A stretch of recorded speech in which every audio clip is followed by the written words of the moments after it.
Oi, pessoal! Hoje é dia de mais uma leituração. E eu, junto com nossa querida Cora, oi, Cora, viemos te contar uma crônica de Rubem Braga. Meu ideal seria escrever. Uma história tão engraçada que aquela moça que está doente naquela casa cinzenta, quando lesse ou ouvisse a minha história no jornal, risse tanto que chegaria a chorar e diria: ai meu Deus, que história mais engraçada! Então, a contasse para a cozinheira e telefonasse para 2 ou 3 amigas para contar a história. E todos a quem ela contasse rissem muito e ficassem alegremente espantados de vê-la tão bem alegre. Ah, que a minha história fosse como um raio de sol, irresistivelmente louro, quente, vivo, em sua vida.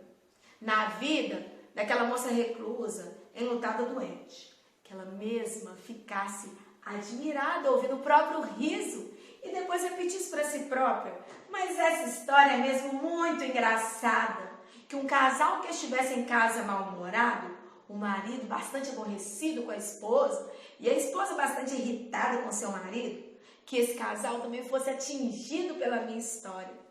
O marido leria ou ouviria aqui na leituração e começaria a rir, o que aumentaria a irritação da mulher. Mas depois que esta, apesar de sua má vontade inicial, tomasse conhecimento da história, ela também iria rir muito e ficariam os dois rindo sem poder olhar um para o outro, sem parar de rir.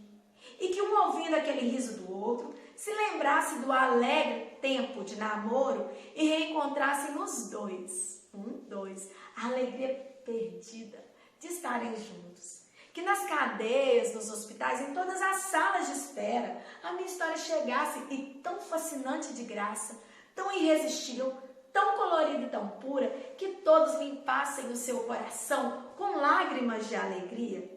Que o comissário do distrito, depois de ler a minha história, mandasse soltar aquelas pessoas que nos comportaram muito bem e também aquelas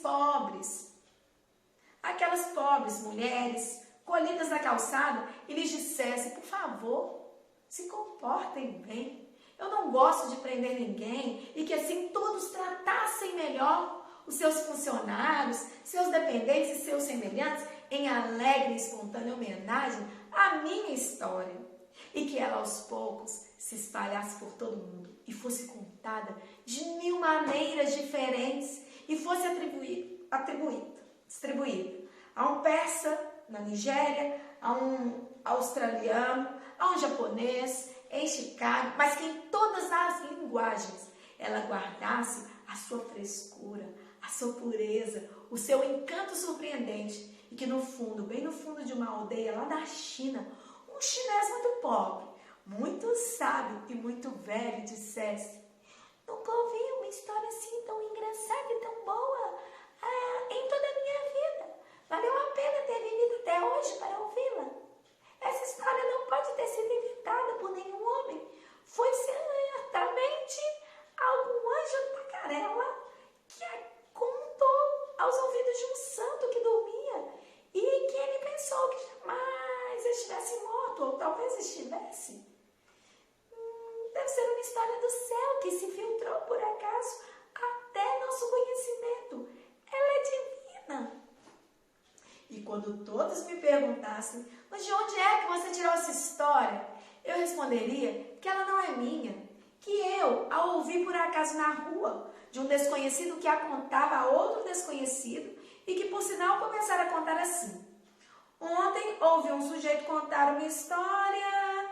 E eu esconderia completamente ao meu de verdade, que eu inventei toda a minha história em um só segundo, quando eu pensei na tristeza daquela moça doente, que sempre está doente e sempre está de luto e sozinha naquela pequena casa cinzenta do meu bairro. Pessoal, que história, que crônica interessante. Pensemos aí na história que cada um de nós escrevemos da nossa vida e aquela que nós escrevemos ou pensamos em escrever para levar ao outro um pouquinho de amor, um pouquinho de humor, um pouquinho de bem viver, principalmente nesse período de pandemia. Pensemos um pouco, talvez, como o chinês que quase perdeu a voz, ou como aquela moça que iria falar com a cozinheira. Mas pense e reflita em tudo que você tem feito para você e para as pessoas ao seu redor. Viver bem é viver com graça, é se permitir dar muita risada, ainda que a situação pareça ruim. No final, dá tudo certo. Se não deu certo, é porque não chegou o final. Beijo grande em seu coração, meu e da Cora. E até amanhã, pessoal, com mais uma história. Tchau!